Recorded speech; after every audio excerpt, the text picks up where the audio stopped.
कहानी की शुरुआत होती है जंगल में शिकारियों की एक टीम से, जिन्होंने कई सारे जानवरों को मार दिया था और ये सभी शिकारी जानवरों का शिकार करके उनकी खालों को निकालकर शहर में बेचा करते थे। ये लोग खालों को बांधकर बस यहाँ से निकलने की तैयारी करने ही वाले थे कि तभी जंगल के आदिवासी लोग इन पर हमला कर देते हैं और इन्हें चारों तरफ से घेर लेते हैं। जंगल के आदिवासी लोग बहुत ज्यादा गुस्से में होते हैं और इन पर तीर बरसाना शुरू कर देते हैं, जिससे शिकारी टीम के बहुत सारे लोग मारे जाते हैं। और ये आदिवासी कबीला इसलिए हमला करता है क्योंकि उनका जो सरदार होता है उसकी बेटी को किसी ने किडनैप कर लिया था और उन आदिवासी लोगों को लगता है कि ये इन्हीं शिकारी लोगों का काम है। ये लोग भी उन आदिवासियों से मुकाबला करते हैं, पर आदिवासी तादाद में ज्यादा होते हैं, इसलिए ये लोग उनका मुकाबला नहीं कर पाते और इनके कई सारे लोग मारे जाते हैं। अब शिकारी टीम के कैप्टन को भी समझ आ चुका था कि अगर आदिवासियों से लड़ेंगे तो हम सब मारे जाएंगे, इसलिए वो अपनी टीम से कहता है कि जितनी खाल हो सके उठाओ और उन्हें लेकर जल्दी से बोट पर चले जाओ। यहाँ मूवी का मेन कैरेक्टर ग्लास अपने बेटे के पास आता है और उसे जल्दी से बोट तक पहुंचने को कहता है। तभी ये लोग देखते हैं कि आदिवासी लोगों का एक और बड़ा ग्रुप आ रहा है,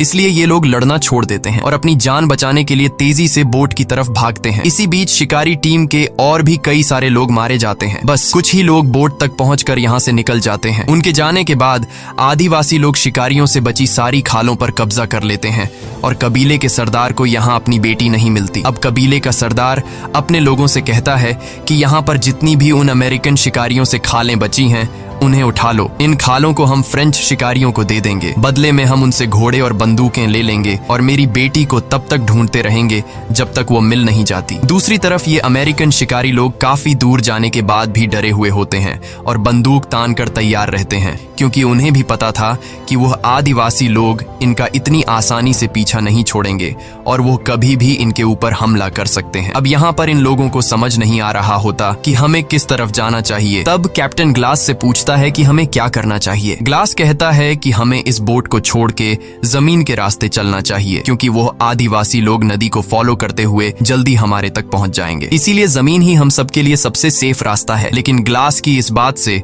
इनके ग्रुप का एक आदमी जिसका नाम गैराल्ड है, उसे ग्लास का ये फैसला ठीक नहीं लगता। वो कहता है कि अगर हम जमीन से जाएंगे तो वो लोग हमें जल्दी मार देंगे, क्योंकि जमीन का रास्ता बहुत लंबा है और हमें घर पहुंचने में कई हफ्ते लग जाएंगे। लेकिन टीम का कैप्टन गैराल्ड से कहता है कि ग्लास इस जगह को हमसे बेहतर जानता है, इसलिए हमें उसकी बात मान लेनी चाहिए और ये लोग तय करते हैं कि अब हम जमीन के रास्ते जाएंगे। अब यहाँ गैराल्ड भी कैप्टन की बात मान लेता है, लेकिन कुछ लोगों को ग्लास का जमीन से जाने का फैसला ठीक नहीं लगता, इसलिए वो लोग बोट के जरिए नदी से होते हुए घर पहुंचने का फैसला करते हैं। इसके बाद जो जमीन के रास्ते से जाने वाले थे वो बोट से उतर जाते हैं और बोट में बैठे कुछ लोग नदी के रास्ते से आगे बढ़ते हैं। यहाँ कैप्टन सभी से कहता है कि हमें सारी खालें यहीं पर छोड़नी चाहिए ताकि रास्ते में हमें किसी भी परेशानी का सामना न हो। कैप्टन की बात सभी को ठीक लगती है, जिसके बाद ये लोग सारी की सारी खालें पत्थरों के नीचे छिपा देते हैं ताकि अगर फ्यूचर में ये लोग फिर कभी इस जगह पर आए तो इनकी खालें उन्हें मिल जाएं। और अब ये सारे के सारे जंगल के रास्ते चलना शुरू कर देते हैं। पर अब उनके लिए मुश्किलें बढ़ने वाली थी, क्योंकि जल्द ही सर्दी का मौसम आने वाला था और उन्हें कई हफ्तों तक पैदल चलकर अपने घर पहुंचना था। लेकिन इसके अलावा उनके पास कोई दूसरा रास्ता नहीं था, इसलिए ये सभी लोग ठंड से मुकाबला करने के लिए तैयार थे। जंगल के रास्ते से पैदल चलते हुए शाम हो जाती है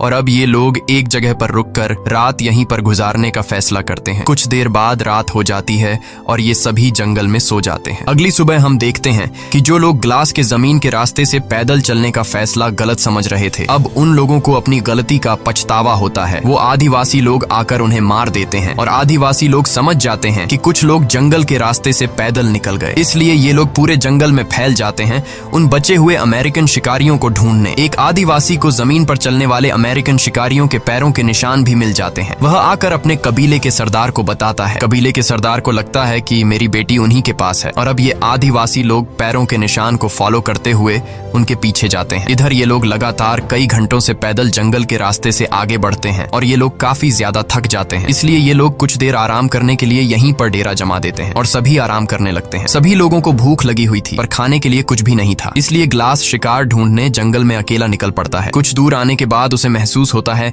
कि आसपास कोई है, इसलिए ग्लास बंदूक उठाकर रेडी हो जाता है और तभी उसे सामने भालू के 2 छोटे बच्चे दिखाई देते हैं। इससे पहले कि ग्लास वहां से निकल पाता तभी एक बड़ा भालू उस पर हमला कर देता है, जिससे ग्लास के हाथ से बंदूक गिर जाती है। वो भालू ग्लास को उठाकर पटकता है और ग्लास को बुरी तरह से जख्मी कर देता है। अब ग्लास कुछ भी नहीं कर सकता था, इसलिए वो आराम से जमीन पर लेट जाता है। ग्लास जब शांत होता है तो भालू भी वहां से जाने लगता है, लेकिन ग्लास शिकार पाने के लिए किसी तरह करके अपने गन के पास पहुंचता है। तभी वो भालू दोबारा से ग्लास पर हमला करने के लिए आता है। ग्लास जल्दी से बंदूक से उसे गोली मारता है, पर वह गोली भालू के सर में लगने के बजाय उसके गले में लग जाती है, जिससे भालू अब और ज्यादा चिढ़ जाता है और अपने पंजों से ग्लास के गले को चीर देता है। लेकिन भालू रुकता नहीं और वो ग्लास के पूरी बॉडी को बुरी तरह से अपने पंजों से काट देता है। गोली लगने की वजह से भालू भी कमजोर हो चुका था। ग्लास अब किसी तरह करके चाकू निकालकर उस भालू पर कई वार करता है, जिससे ये दोनों ढलान से लुढ़कते हुए नीचे गिर जाते हैं, जिसके बाद वह भालू भी ग्लास के ऊपर गिर जाता है। लेकिन भालू मर चुका था और ग्लास भी लगभग मर ही चुका होता है, क्योंकि भालू ने उसका गला पूरी तरह से फाड़ दिया था और इसकी पूरी बॉडी पर गहरे जख्म थे। ग्लास बहुत ही ज्यादा तकलीफ में था। ग्लास ने जब भालू पर गोली चलाई थी तब गोली की आवाज उसके साथियों ने सुन ली थी, इसलिए ग्लास के साथी उसे ढूंढते हुए वहां पर पहुंच जाते हैं और वो देखते हैं कि ग्लास के ऊपर भालू गिरा हुआ है। वो बड़ी मुश्किल से भालू को उसके ऊपर से हटाते हैं और ग्लास को अपने साथ ले जाते हैं। अब उनमें से एक आदमी ग्लास के घावों को सीना शुरू करता है। दर्द के मारे ग्लास का बुरा हाल हो गया था। उसका गला बुरी तरह से कट चुका है और उसके पूरे बॉडी पर काफी गहरे जख्म हैं। ग्लास के जख्मों को देखते हुए ये लोग समझते हैं कि ग्लास अब जिंदा नहीं रह पाएगा और कुछ ही घंटों में उसकी मौत हो जाएगी। दूसरी तरफ आदिवासी कबीले का सरदार अमेरिकन शिकारियों से जो खालें बची हुई थीं, वो इन खालों को फ्रेंच शिकारियों को दे देता है, जिसके बदले वो उनसे बंदूकें और घोड़े ले लेता है, जिसका मतलब इन अमेरिकन शिकारियों यानी ग्लास और उसके साथियों के लिए मुश्किलें बढ़ने वाली थीं, क्योंकि इससे पहले ये आदिवासी तीर कमान से हमला किया करते थे, लेकिन अब आदिवासियों के पास घोड़े और बंदूकें भी आ गई थीं। अब ग्लास बुरी तरह से जख्मी होने की वजह से चल नहीं सकता था, इसलिए ये लोग ग्लास के लिए लकड़ी का एक स्ट्रेचर बनाते हैं। वो ग्लास को उसके ऊपर रखते हैं और आगे बढ़ना शुरू करते हैं। इस तरह से ये लोग बारी बारी से ग्लास को उठाते हैं। ये लोग ग्लास को काफी दूर तक ले आते हैं, पर आगे का रास्ता बहुत ही मुश्किल था, क्योंकि आगे एक ऊंचा पहाड़ था जहां से इन लोगों को गुजरना था। ये पहाड़ी रास्ता इतना खराब था कि वहां से अकेला आदमी भी ठीक से नहीं चढ़ पाता था, इसलिए ग्लास को यहाँ से चढ़ाना नामुमकिन था। ये लोग फिर भी कोशिश करते हैं, पर ये लोग ग्लास को नहीं चढ़ा पाते। तभी उनका जो कैप्टन होता है वो अपने एक आदमी को बोलता है कि ग्लास के मुंह पर कपड़ा रखो। दरअसल वो ग्लास को गोली मारने वाला होता है, क्योंकि उसको लगता है कि ग्लास तकलीफ से गुजर रहा है और वैसे भी ग्लास अब बच नहीं सकता। ग्लास दर्द से तड़प रहा होता है और उसको यहाँ से घर ले जाना लगभग नामुमकिन है। कैप्टन ग्लास को मारने ही वाला होता है कि तभी ग्लास का बेटा सामने आकर बोलता है कि ऐसा मत करो। कैप्टन को उस पर तरस आ जाता है और वो ग्लास को गोली नहीं मार पाता, क्योंकि ग्लास की वजह से ये सभी जिंदा बचे होते हैं। कैप्टन वहाँ पर मौजूद सभी लोगों से कहता है कि जो भी 2 लोग ग्लास के मरने तक उसके पास रुकेंगे उसे गाँव वापस आते ही $70 दिए जाएंगे। कैप्टन कहता है कि ग्लास ने हम सबकी मदद की है और कैप्टन चाहता था कि ग्लास को नेचुरल डेथ मिले और जब ग्लास मर जाए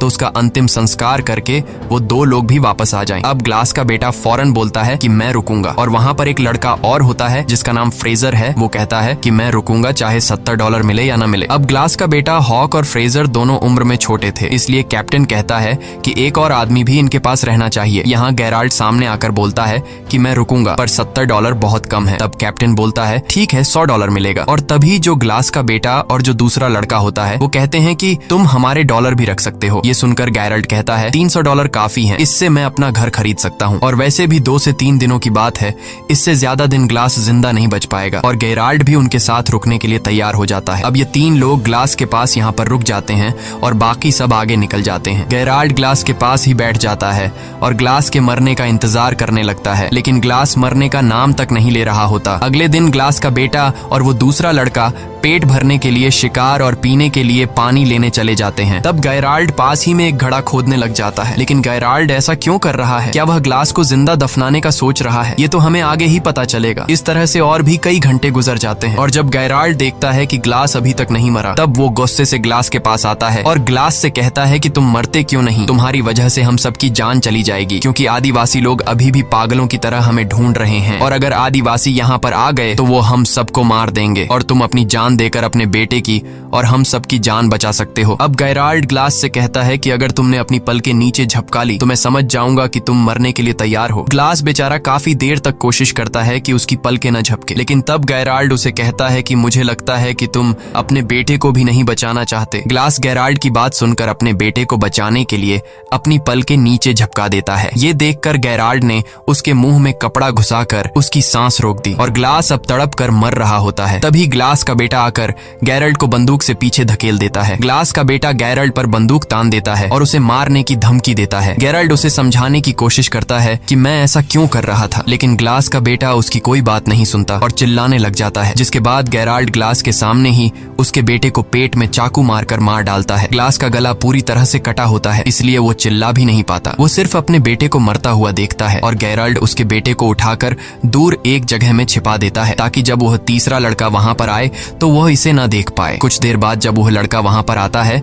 वो गेराल्ड से पूछता है कि हॉक कहाँ है। तब गेराल्ड उसे बताता है कि वो आसपास ही होगा, थोड़ी देर में आ जाएगा। ग्लास बेचारा उस लड़के जिसका नाम ब्रीजर है उसे बताने की कोशिश करता है कि गेराल्ड ने मेरे बेटे को मारा है, पर वह बता नहीं पाता क्योंकि उसके मुंह से आवाज नहीं निकल सकती। अब रात होती है, गेराल्ड और ब्रीजर सो जाते हैं। अगली सुबह गेराल्ड ब्रीजर को जगाकर उससे झूठ बोलता है कि मैंने यहाँ से कुछ ही दूरी पर 20 आदिवासी कबीले के लोगों को हमारी तरफ तेजी से आते हुए देखा। अगर वो यहाँ तक पहुंचे तो हमारे टुकड़े टुकड़े कर देंगे। ये सुनकर ब्रीजर डर जाता है और बोलता है कि अगर हम चले गए तो ग्लास और उसके बेटे हॉक का क्या होगा, जिस पर गेराल्ड कहता है कि अगर हॉक जिंदा होगा तो हमें ढूंढ लेगा। फिर वो लड़का कहता है कि ग्लास अभी जिंदा है और हमने कैप्टन से वादा किया था कि ग्लास के मरने के बाद हम उसका अंतिम संस्कार पूरे रीति रिवाज से करके यहाँ से निकलेंगे। ये सुनने के बाद गेराल्ड ग्लास को पैरों से पकड़कर बहुत बुरी तरह से खींचता है। ग्लास के पूरे शरीर में घाव होते हैं और वो दर्द से चिल्ला रहा होता है। अब गेराल्ड ने एक दिन पहले जो कब्र खोदी थी उसमें ग्लास को जिंदा डाल देता है और ऊपर से मिट्टी डालना शुरू कर देता है। तब वो लड़का कहता है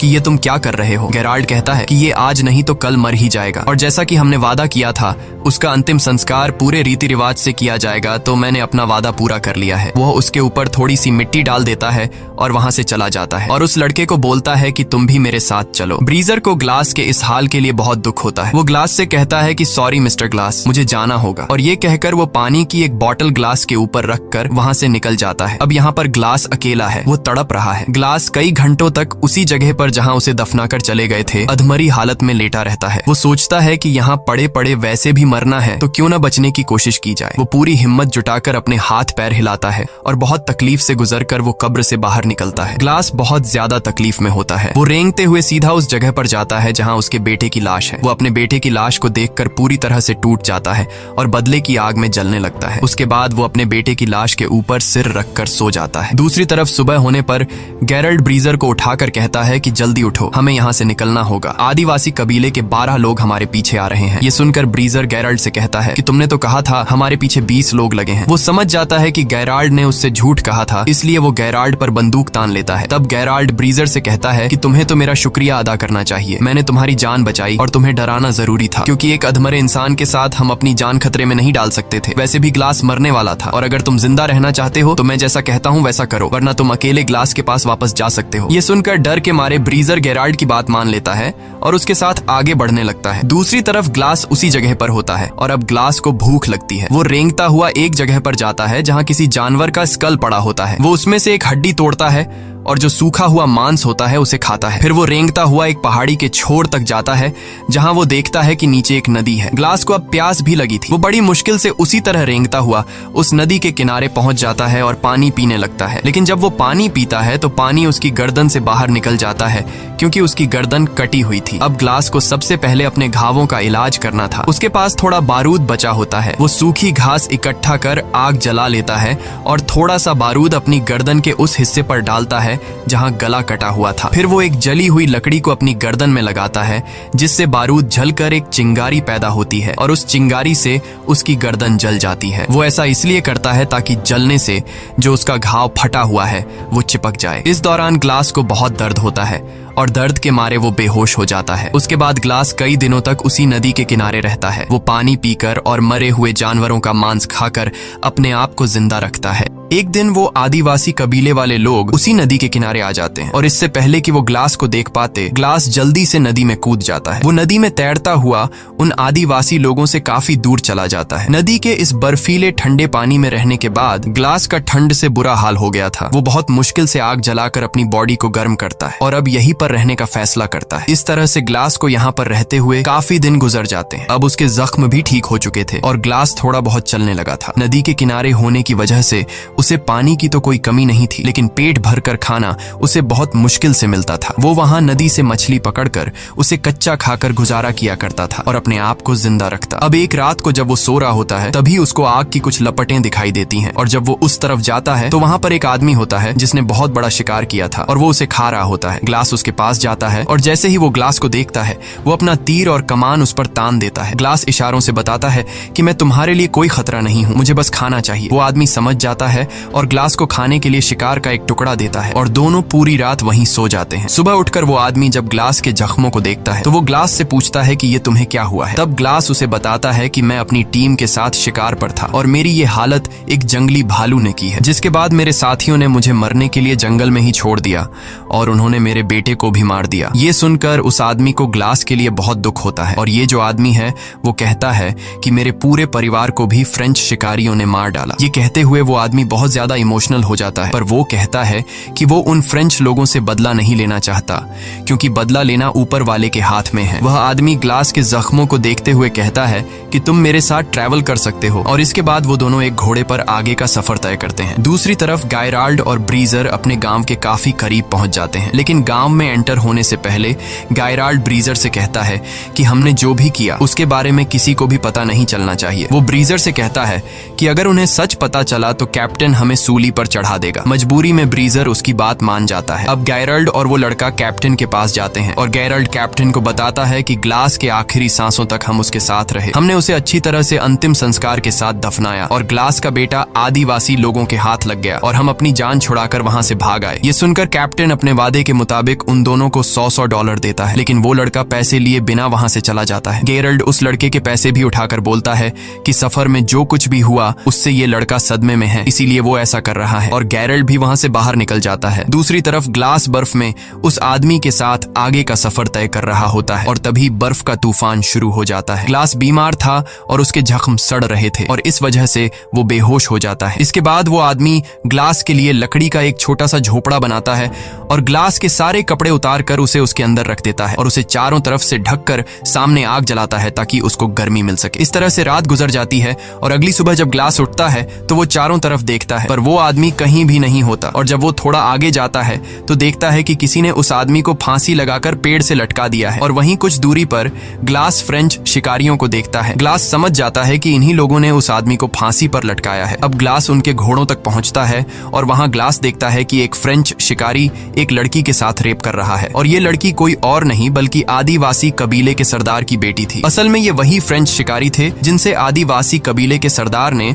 खालों के बदले घोड़े और बंदूकें ली थी और इन्हीं फ्रेंच शिकारियों ने कबीले के सरदार की बेटी को किडनैप किया था। लेकिन कबीले के सरदार को लग रहा था कि उसकी बेटी को अमेरिकन शिकारियों ने किडनैप किया है। उसके बाद ग्लास चुपके से पीछे से आकर जो आदमी कबीले के सरदार की बेटी के साथ गलत कर रहा था उसे मार देता है और लड़की को आजाद कर लेता है। यहाँ ग्लास होशियारी से काम लेते हुए एक घोड़े पर बैठ जाता है और बाकी घोड़ों की रस्सियां खोलकर बंदूक से गोली चला देता है जिससे सभी घोड़े भाग जाते हैं और अब उन फ्रेंच लोगों के पास घोड़े न होने की वजह से वे ग्लास का पीछा नहीं कर पाते, पर भागते समय ग्लास का पानी का बोतल वहीं पर नीचे गिर जाता है। वहां से भागने के बाद ग्लास रात एक पेड़ के नीचे गुजारता है और जब सुबह होती है तो वो देखता है कि आदिवासी उस तक पहुंचने वाले हैं। वो जल्दी से अपने घोड़े पर बैठकर भागने लगता है, लेकिन वे आदिवासी उसके काफी करीब होते हैं। वो एक दो आदिवासी को गोली मारता है और घोड़े को और तेजी से भगाता है और दौड़ते दौड़ते सामने एक पहाड़ आ जाता है जिसके नीचे एक गहरी खाई होती है। लेकिन ग्लास अब रुक नहीं सकता क्योंकि अगर वो रुकेगा तो वे आदिवासी लोग उसे मार देंगे। इसलिए ग्लास घोड़े के साथ खुद को उस खाई से गिरा देता है और नीचे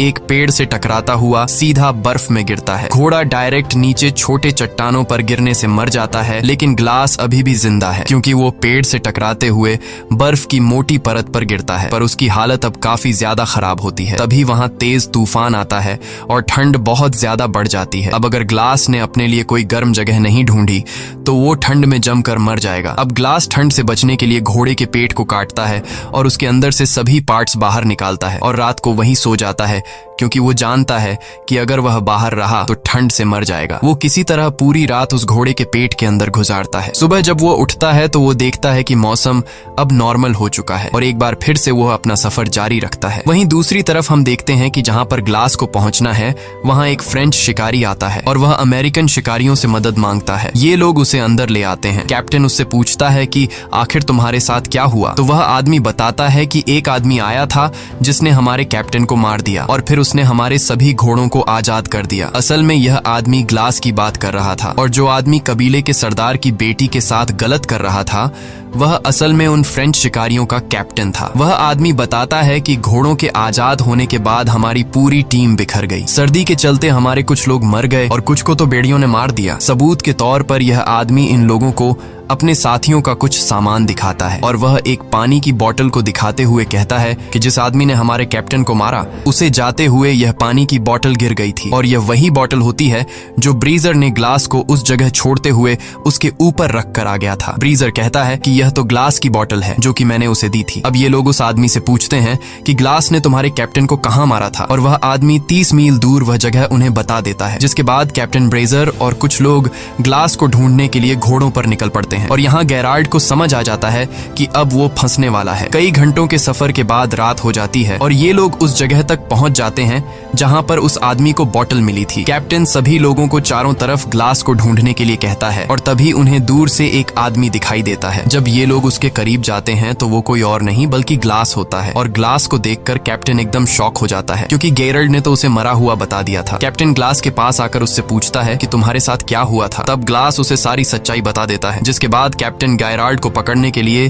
तेजी से वापस अपने गांव आता है और गेराल्ड को ढूंढता है, लेकिन गेराल्ड तिजोरी से सारा पैसा चुराकर भाग गया होता है। कैप्टन गुस्से में ब्रीजर को मारता है और अपने आदमियों से कहता है कि ब्रीजर को अरेस्ट कर लो, लेकिन ग्लास कैप्टन से कहता है कि इसमें ब्रीजर की कोई गलती नहीं थी। वहां जो कुछ भी हुआ ब्रीजर को उसके बारे में कुछ भी नहीं पता, इसलिए तुम उसे छोड़ दो। और अब कैप्टन यह तय करता है कि मैं गेराल्ड को पकड़ने के लिए जाऊंगा, क्योंकि उसने ग्लास के बेटे का मर्डर किया और उसने पैसा भी चोरी किया। तब ग्लास बोलता है कि मैं भी तुम्हारे साथ जाऊंगा, लेकिन कैप्टन कहता है नहीं, तुम्हें अभी आराम की जरूरत है, मैं अकेले उसे मारने जाऊंगा। ग्लास कहता है नहीं, मैं उसके लिए बहुत दूर से सफर तय करके आया हूँ और उसे सिर्फ मैं मारूंगा। जिसके बाद कैप्टन ग्लास की बात मान लेता है और ये दोनों घोड़ों पर गेराल्ड को मारने निकल पड़ते हैं। ये दोनों गेराल्ड के घोड़े के पैरों के निशानों को फॉलो कर रहे होते हैं और काफी दूर तक जाने के बाद ये दोनों अपना अपना रास्ता बदल लेते हैं। कैप्टन ग्लास से कहता है कि तुम दाएं रास्ते से जाओ और मैं बाएं वाले रास्ते से जाऊंगा। अब ये दोनों एक दूसरे से अलग हो जाते हैं और जब कैप्टन गेराल्ड को ढूंढ रहा होता है तो गेराल्ड एक बड़े से पत्थर के पीछे से निकलता है और कैप्टन को गन पॉइंट पर लेकर कहता है कि कैप्टन तुम यहाँ पर क्या कर रहे हो। कैप्टन उसे कहता है कि तुम्हारे ऊपर खून का इल्जाम है, इसलिए तुम मेरे साथ चलो, लेकिन गेराल्ड नहीं मानता। अब जैसे ही कैप्टन जेब से बंदूक निकालकर उसे मारने ही वाला होता है तभी गेराल्ड कैप्टन को शूट कर लेता है, जिससे कैप्टन की मौत हो जाती है। गोली की आवाज सुनकर ग्लास उस तरफ आता है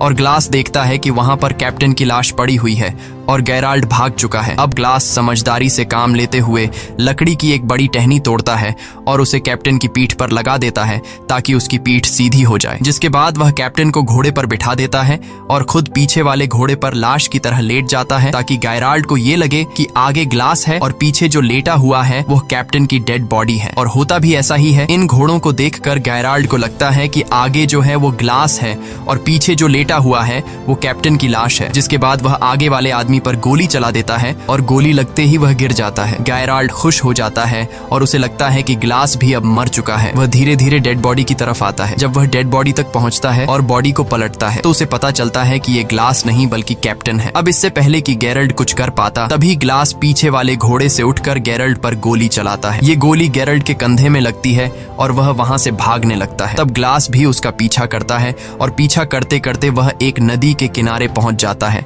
जहां पर इन दोनों के बीच एक बड़ी फाइट होती है। ये दोनों ही एक दूसरे को बुरी तरह से घायल कर देते हैं और तभी हम देखते हैं कि नदी के उस पार वो आदिवासी कबीले वाले आ जाते हैं जो इन लोगों को मारना चाहते हैं। और जब ग्लास गेरल्ड को मारने वाला होता है तभी उसे उस आदमी की याद आती है जिसने उसे खाने के लिए मांस दिया था और बाद में फ्रेंच लोगों ने उसे सूली पर चढ़ा दिया था। उसने एक बार ग्लास से कहा था कि जो इंसान किसी दूसरे इंसान के साथ बुरा करता है उससे बदला लेने के बजाय ऊपर वाले के सहारे पर छोड़ देना चाहिए। इसलिए ग्लास भी गेराल्ड को नदी में छोड़ देता है। नदी में बहते हुए गेराल्ड दूसरी तरफ पहुंच जाता है जहां वो आदिवासी उसे पकड़कर मार देते हैं और अब वे लोग नदी पार करके ग्लास की तरफ आते हैं, पर वे लोग ग्लास को कुछ नहीं कहते और ग्लास को वहां पर छोड़कर जाने लगते हैं। असल में कबीले के सरदार को उसकी बेटी मिल गई होती है और ये वही लड़की होती है जिसका रेप होते हुए एक बार ग्लास ने उसे फ्रेंच लोगों से बचाया था। ये लड़की अपने पिता को ग्लास के बारे में बताती है कि उसने मेरी जान बचाई थी और यही वजह होती है कि वे लोग ग्लास को वहां पर छोड़कर चले जाते हैं। इसी के साथ ये कहानी खत्म हो जाती है। अगर आपको वीडियो अच्छी लगी हो तो हमारे चैनल को सब्सक्राइब और वीडियो को लाइक जरूर कीजिएगा।